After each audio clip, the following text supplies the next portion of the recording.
riffing off the cuff on Tequila Aficionado.com, part of Tequila Aficionado Media. I'm Alex Perez in Southern California, and this is my good friend Mike Morales. And Morales. Socially distancing from San Antonio.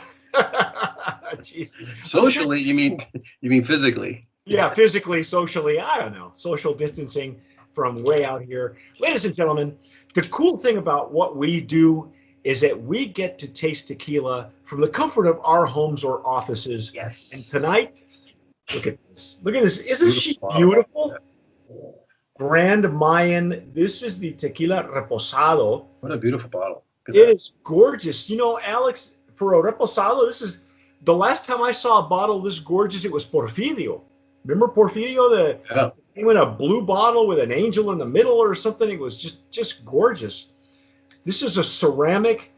I don't know what it's painted in. I'm not going to say it's painted in gold leaf, but it sure looks like it. That's beautiful. Look at that. Yeah, this is just a very classic look to this bottle. And as we've been doing lately, we're just going to taste it right out of the bottle. I broke the seal off of mine just off camera here. I'm going to pour mine in a Glencairn so that I can indulge my senses here. And Alex, I think, is going to use his handy dandy Glencairn. Glencairn. Yeah. Again, we don't know anything about this tequila. It didn't come with us with any information. So, and I'm not sure if Alex has been able to find anything in the online. But so this is triple distilled too, right? It's got to be. I don't know. You know, I don't know, and I don't want to say that it is because Don Eduardo was that way years ago. The Blanco was triple distilled, but the Repo and the Añejo were not. And so what a nose on this. I don't want to say that it is, but that Blanco, off camera, I think we figured out what it was that we were sensing with the Blanco. Oh, holy cow. Wow. Yeah, you get that? Yeah, I sure did. You have to dig for that one. No, huh? It came right up and said hi. Hi there. Good looking. Wow. Okay, now this is geez. I don't know how long it's aged. It's a gorgeous color. Yeah, look at that color on that. Yeah. It's like a light amber. I don't know if you can even see that. There you go. You can see it. That's a beauty. Yeah, it's almost like amber, like tears, like a honey color. Oh yeah, nice legs and tears. Nice legs. Wow, that is something. Can you all see that? Yeah, I can see that. Put a white napkin behind it, and for those of you who are listening on our podcast, you see legs. You see it's basically the lines of the drips coming off the glass. Yes. The viscosity. And that could be from additional glycerin, which is okay. It's you're allowed to have that, or it's natural glycerin coming from the distillation. They seem to be pouring nicely and evenly, so it's not like sticking to the glass. It's actually sheeting very nicely. Beautiful color, but that nose, holy cow, man. Yeah, that's a beautiful nose. That's this smells like bourbon. It sure does. That's probably what they're using in their aging. Again, we didn't get a whole lot of information. We didn't get any information actually from the importer. So we're going by what we're challenging ourselves and going by what we smell and taste. And off camera, Alex and I figured out what it was that we were smelling that I said was cheese in the triple distillation. Yeah, in the Blanco. It turns out that what they might have done is redistilled the heads.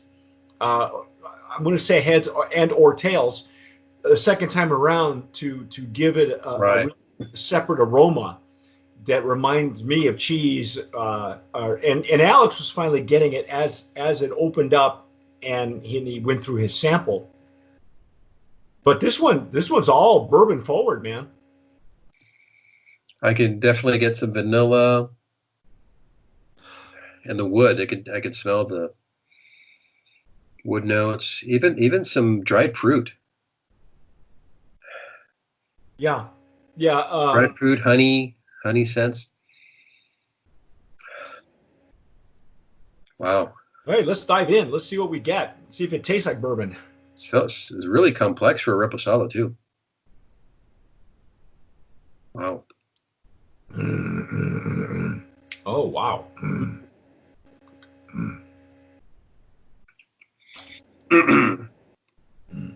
Oh wow.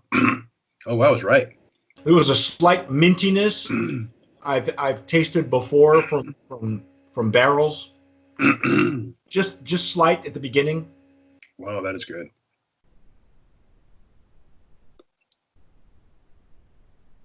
It still has that warm fuzzy that the Blanco did. Really smooth on the entry, spiciness on the back. Real nice coverage of the palate. Mm. Again, hints of the vanilla. I still get the pepper from the Blanco. Yeah. Good finish too. Wow. Yeah, it's got a even on the it's a dry finish. It is dry finish. Like you said, it's probably bourbon barrel. Yeah, I'm thinking this is a bourbon barrel. And Love the woody notes in there. Yeah, it's again, we don't know how long it's being aged. 6-8 months and no, and you know what? I looked up at the Grand Mayan website. They don't even have the Reposado on there. Yeah,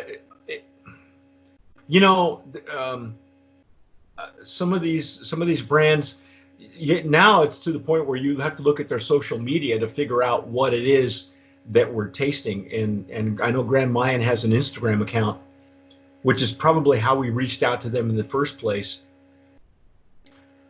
Actually, you know what it was? I think we may have recontacted them via email as well. I'm just so impressed by.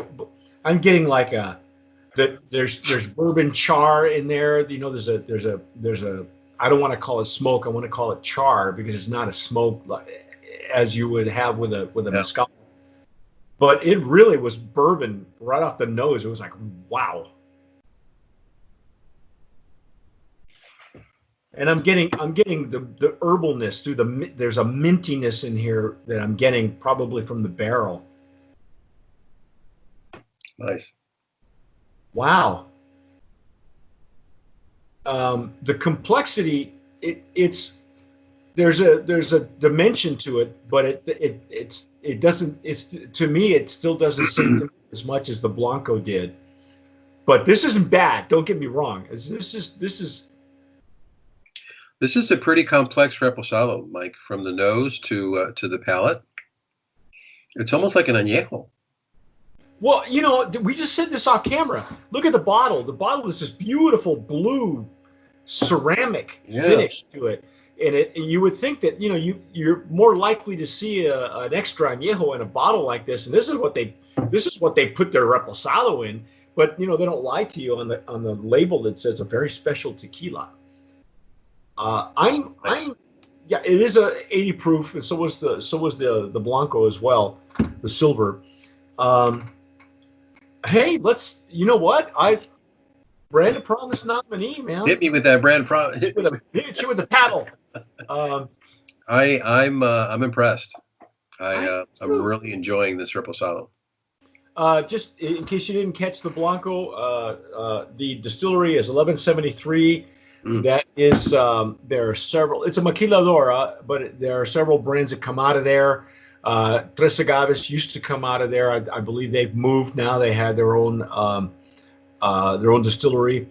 But you have like Los Corrales, Metafora, Codicia. You know, some of these brands. Costa Pasión I've heard of before. Nice. And yeah. And also, yeah, from what I can tell, Kirkland's Signature Tequila comes out of here. I'm not sure which iteration, if all three of them do. But anyway, yeah, Kirkland's got some good stuff. Well, they they always have. It's really interesting. They keep moving distilleries around because Same thing with Trader Joe's. They bottle some really good stuff. yeah. You can't. They can't tell you what it is, but some of their scotch is probably some Macallan stuff that Oh yeah, they don't. probably. But I tell you what, if you're a bourbon guy, you'll like this. You'll like this tequila. Now, okay, now Alex, you're the mixologist guy. You'd be able to make this into a Manhattan or an old fashioned or something? Oh, Do you think it's got the character for the hold up. Oh yeah. Oh yeah. It's amazing what you could do with tequila. It's just amazing. And even when you pair it with a vermouth or even some rum. Mike, I've been mixing some stuff that you'd never think that'd go well on paper. Wow. when you mix it, it's like, whoa. Well, Alex has started. For those of you who are watching and listening, you may have gotten a hold of our Tequila Aficionado magazine, where we list all the upcoming tastings that we've done already, and ones that are available now, and those that are coming. And Alex now has a founders feature where he's coming up with his own reviews and cocktails now, because you got a side project with cocktails.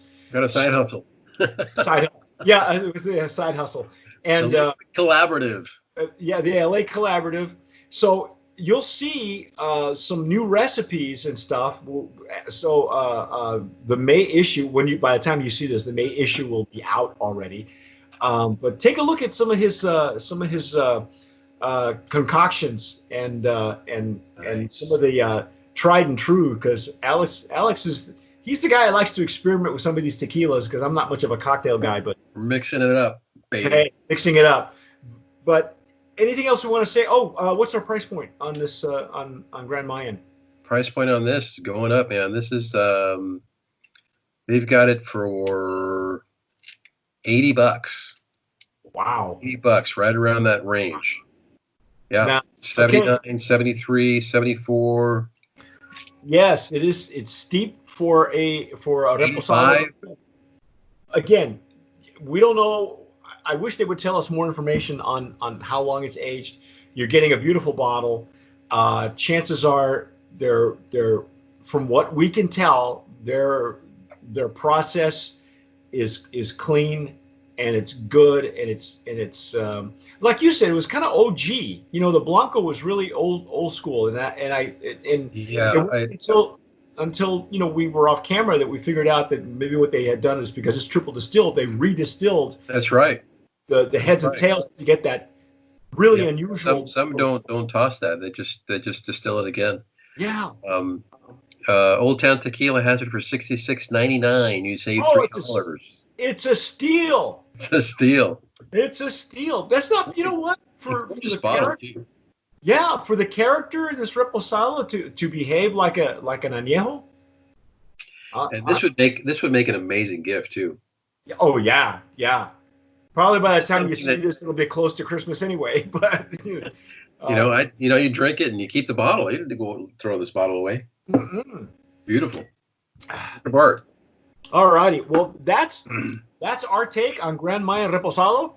But stick around and follow us again, because we're going to retaste the ultra aged, the ultra aged.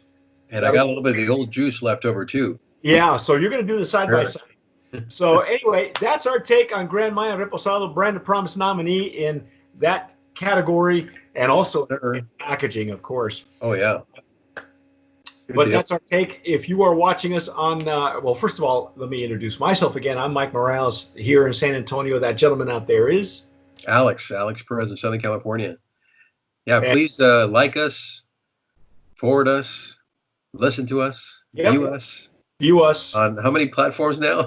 Every platform. Every platform imaginable to man. Yes, and wherever you download your podcast, that's iTunes, Spotify, anything else that you can think of.